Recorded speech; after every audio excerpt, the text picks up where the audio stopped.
Ya Kak Yona ya, yuk kita semangat, kita memuji Tuhan. Sebelumnya kita berdoa dulu ya. Kita buat tanda pemandangan kita yuk. Atas nama Bapa dan Putra dan Roh Kudus, amin. Tuhan Yesus yang baik, terima kasih Tuhan karena Tuhan selalu memimpin kami sampai hari ini. Bila sebentar kami mau memuji-muji nama Tuhan, beri Tuhan kami semangat yang daripada Tuhan, supaya Tuhan disenangkan dengan puji-pujian kami.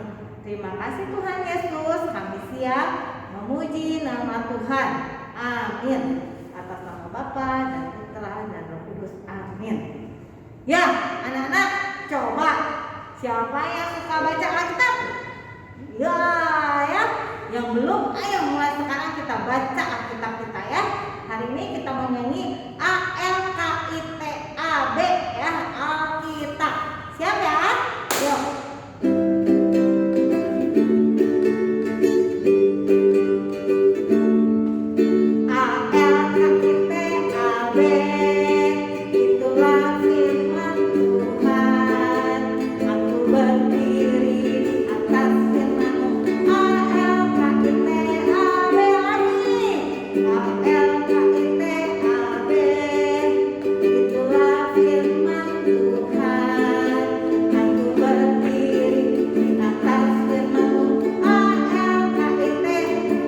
Mana suaranya lebih keras ya? Ayo, lebih keras juga. Tuh. Udah kedengeran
Wah,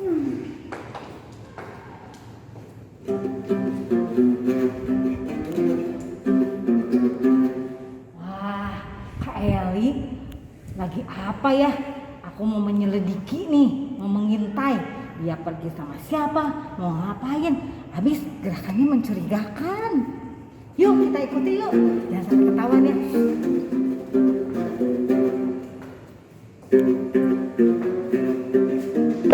Kok aku merasa kayak ada yang ngikutin? Baju ini bagus nggak ya kalau aku mau beli? Jelek.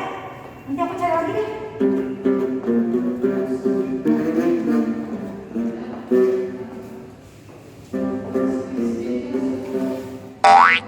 Kok kayak ada yang ngikutin sih? Ini patung apa sih ada di sini? Jelek amat. Ayo pergi ya.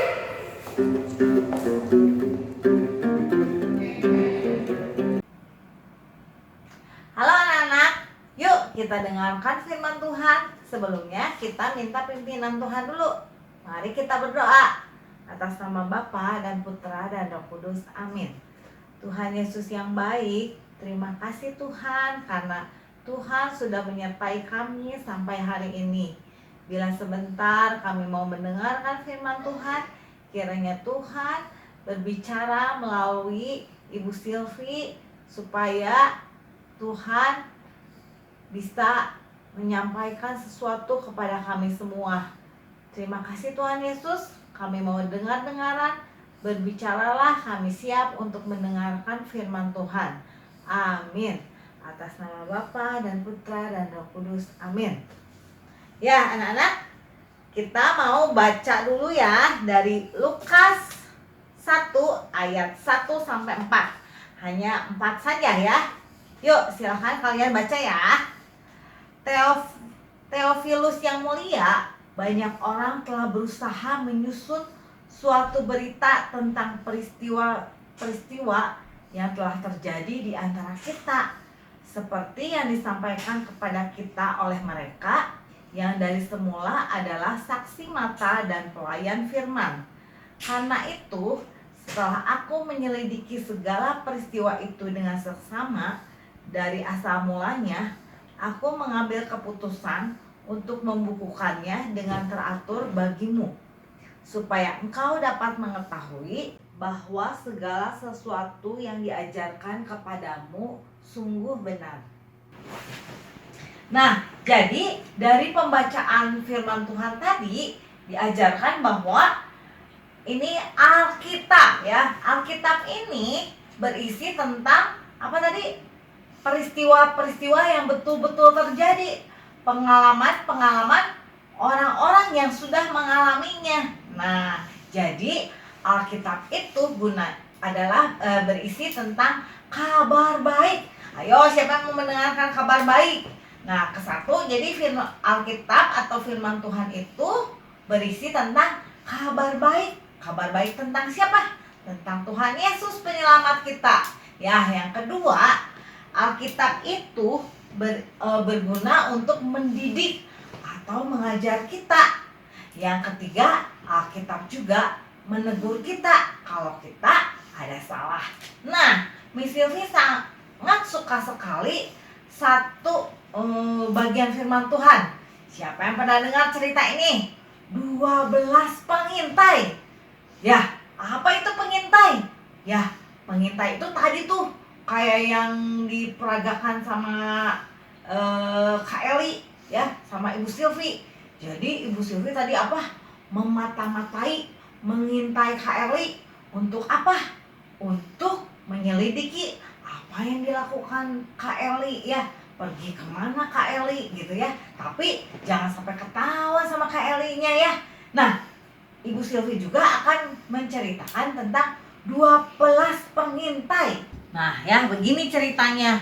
Suatu hari Musa disuruh Tuhan untuk mengintai tanah Kanaan sebelum masuk ke sana ya. Jadi Tuhan menyuruh bangsa Israel buat nantinya pindah ke tanah Kanaan, karena Tuhan sudah menyediakan tempat yang bagus dari yang sekarang, lebih bagus gitu ya. Jadi sebelum pindah ke sana suruh mengintai dulu Musanya. Musa, ayo mata-matain tanah Kanaan. Yuk. Lalu Musa memanggil 12 pemimpin ya. Ayo sini 12. Yuk, coba kalian lihat nih, ada 12 nggak? Hitung semuanya. 1, 2, 3, 4, 5, 6, 7, 8, 9, 10, 11, 12. Ya, udah 12. Ayo sini. Sini 12 pemimpinnya sini dipanggil sama Musa. Kalian diberi tugas nih ya, pasang telinga baik-baik. Pergi ke atas gunung, lalu lihat di tanah Kanaan ada apa ya.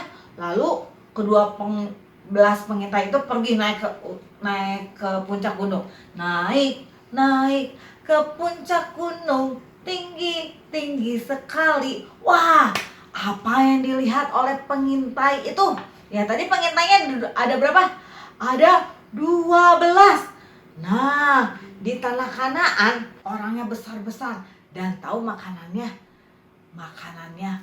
orang. Waduh, kalau orang Israel ke sana berarti bisa dimakan dong ya. Jadi, apakah orang Israel mau pergi ke sana? Tentu saja tidak ya. Lalu mereka bilang, enggak, pokoknya kita enggak mau pergi ke tanah Kanaan. Takut ya, soalnya apa tadi yang dilihat? Raksasa yang makan orang ya. Nah, lalu apa yang terjadi? Bangsa Israelnya enggak mau pergi ke sana. Nah, lalu tapi datang 2 orang pengintai lagi. Ya, tadi kan baru 10 ya. 10 padahal yang pergi 12. Berarti ada 2 lagi nih orangnya. Siapakah itu? Mereka adalah Yosua dan Kaleb. Nah, Yosua dan Kaleb, apa yang mereka lihat? Dia bilang gini, Yosua sama Kaleb, tenang. Memang orangnya besar-besar, betul, nggak bohong. Yang tadi 10 pengintai nggak bohong, betul. Tapi tenang, kan Tuhan yang suruh, betul nggak? Kalau Tuhan nyuruh ke tanah Kanaan, walaupun orangnya besar-besar, pasti kita bisa mengalahkannya, katanya. Di sana anggurnya tahu nggak? Anggur kan paling sebesar gini ya, anggur segini ya. Nah, di sana Yosua dan Kaleb di tanah Kanaan melihat buah-buahnya besar-besar, ya, susu dan madunya berlimpah-limpah, ya. Jadi Yosua dan Kaleb melihat kesempatan di tanah Kanaan, bukan melihat masalahnya. Kalau 10 pengintai yang tadi kan melihat masalah yang ada ya, yaitu orangnya besar-besar, ada raksasa yang mau makan orang Israel. Tetapi Yosua dan Kaleb melihat adanya kesempatan. Apa kesempatannya? Di sana susunya berlimpah, madunya berlimpah, buah-buahnya besar-besar. Kalian tahu buah anggur di tanah Kanaan ya, 1 butirnya kan, kalau kita biasanya di sini buah anggur paling sebesar kelereng gitu ya, lebih besar dikit lah ya. Tapi kalau di tanah Kanaan 1 butir anggur bisa sebesar-besar jeruk ya. Sampai-sampai kalau kamu mau bawa anggur 1 rantai gitu ya, 1 tandan gitu ya, harus digotong sama-sama, nggak bisa, nggak kuat kalau di bawah hanya 1 orang. Tuh lihat gambarnya ya. Jadi Yosua dan Kaleb melihat kesempatan, tapi orang Israel tetap gak mau pergi ke tanah Kanaan. Pokoknya gak mau, kamu jangan maksa ya, di sana aku takut, kita takut semuanya. Bahkan kalian tahu Yosua dan Kaleb mau dilempar batu sama mereka saking keselnya. Kamu mah lihat itu raksasanya gitu. Tiba-tiba muncullah kemuliaan Tuhan yang menyinari seluruh umat Israel. Nah, kemuliaan Tuhan itu berasal dari kemah suci. Lalu Tuhan atau Allah Bapa berbicara ya, kedengeran suaranya aja, nggak kelihatan mukanya ya, karena pada zaman dulu, zaman perjanjian lama, Allah Bapa tidak menunjukkan wajahnya ya, tapi hanya suaranya. Bilang gini ya, Kamu orang Israel tidak percaya sama aku, padahal aku udah bilang kalian akan pindah ke tanah Kanaan yang makmur, yang enak gitu ya. Tapi nggak pada percaya. Yang percaya hanya siapa tadi? Yosua dan Kaleb. Jadi ya, umat Israel dihukum sama Tuhan ya, karena menolak untuk pergi ke tanah Kanaan. Dihukum 40 tahun di padang gurun. Waduh, di padang gurun itu panas sekali anak-anak ya. Pasti nggak enak kan. Lebih baik pindah ke tanah Kanaan ya, yang tadi apa, susunya banyak, madunya banyak, buah-buahannya besar-besar dan segar-segar. Nah, jadi dari sini pelajarannya apa nih? Tadi firman Tuhan itu mengajar, mendidik ya. Jadi ajaran firman Tuhan melalui cerita 12 pengintai ini adalah apa? Kita harus belajar seperti Yosua dan Kaleb. Belajar apa ya? Belajar melihat sesuatu itu menggunakan kacamatanya Tuhan. Ya, jadi ingat ya, satu kali lagi apa tadi? Alkitab ini gunanya adalah mendidik salah satunya ya. Jadi yuk sama-sama, masih banyak cerita-cerita yang lain yang tidak kalah menariknya ya. Yuk sama-sama pelajari firman Tuhan dan kita perhatikan apa yang Tuhan mau kita pelajari ya. Seperti yang cerita hari ini, apa tadi Tuhan maunya apa? Melihat sesuatu menggunakan kacamatanya Tuhan, memandang sesuatu yang baik-baik ya. Yuk kita sama-sama ya belajar. Yuk kita belajar ayat hafalannya ya. Dari Lukas 4. Ya baca ya. Lukas 4 ayat 18b. Pendek sekali. Yuk ulang yuk. 1, 2, 3. Lukas 18. Salah. Lukas 4 ya. Lukas 4 ayat 18b. Bunyinya begini. Ia telah mengurapi aku untuk menyampaikan kabar baik. Ulang ya. Lukas 4 ayat 18b. Ia mengurapi aku untuk menyampaikan kabar baik. Ya, iahnya di sini huruf besar, akunya juga huruf besar. Jadi iahnya itu maksudnya Allah Bapa mengurapi Yesus ya untuk menyampaikan kabar baik. Ya, anak-anak, hari ini kegiatannya adalah nih, kalian lihat ini semua. Nah, ini ada kode-kode dari A, B, C, D sampai Z. Ini namanya kode Morse ya. Kode Morse ini dipakai bila kalian tersesat ya, misalnya tersesat di gunung, tersesat di hutan, supaya orang bisa menemukan kalian bisa mengirimkan kode-kodenya ya melalui ini, pakai peluit bunyi-bunyian bisa, atau pakai lampu atau sinar atau cahaya ya. Hari ini Ibu Silvi mau mengajak kalian, menantang kalian, memberi tantangan kepada kalian adalah menemukan 2 kata yang dimaksud melalui kode ini, peluit. Contoh ya, tuh lihat ya. Ini kalau misalnya ini A tuh ya, lihat A titik sama garis kan. Nah kalau titik, Ibu Silvi niupnya pendek kayak gini. Gitu ya, kedengeran nggak? Kedengeran? Nah kalau yang panjang, itu panjang ya, berarti titik garis. Huruf apakah itu? A ya. Coba ini tes dulu ya. Ini huruf apa ya?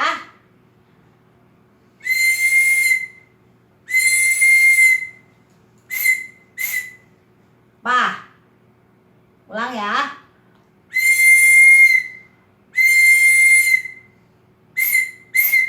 Garis panjang, titik-titik berarti huruf Z ya. Yuk, sekarang kita mulai dari kata ke-1. Kalian tebak ya, kata ke-1 ini ya. Kata ke-1 ini ada 5 huruf. Kita mulai dari huruf pertama.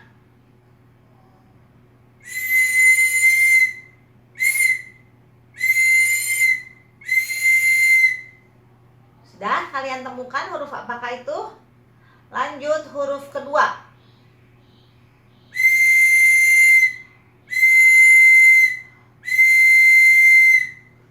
Sudah temukan? Huruf ketiga.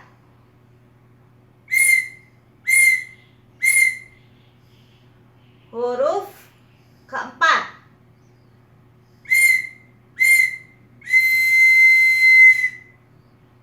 Huruf kelima.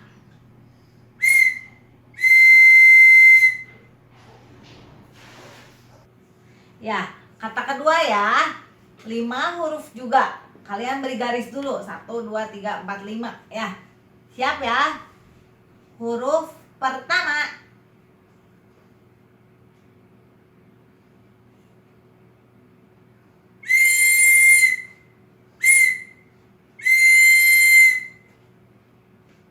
Huruf kedua.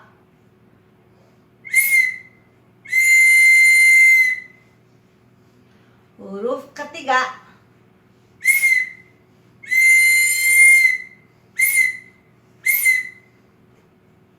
Huruf keempat. Huruf terakhir.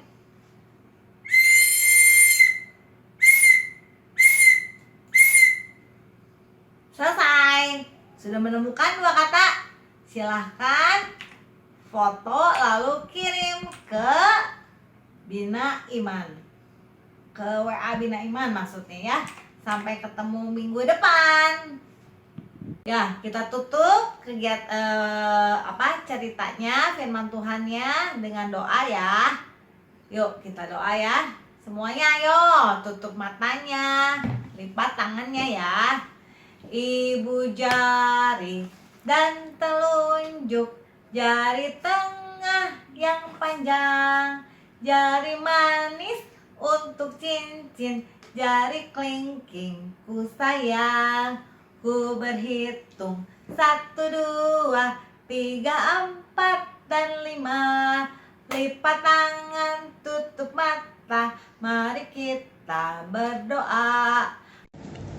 Mari anak-anak kita berdoa, lipat tangannya, tutup matanya, kita berdoa dengan baik. Dalam nama Bapa dan Putra dan Roh Kudus, amin. Selamat pagi Tuhan Yesus, terima kasih untuk penyertaan-Mu sehingga kami dapat mengikuti Bina Iman online ini dengan baik.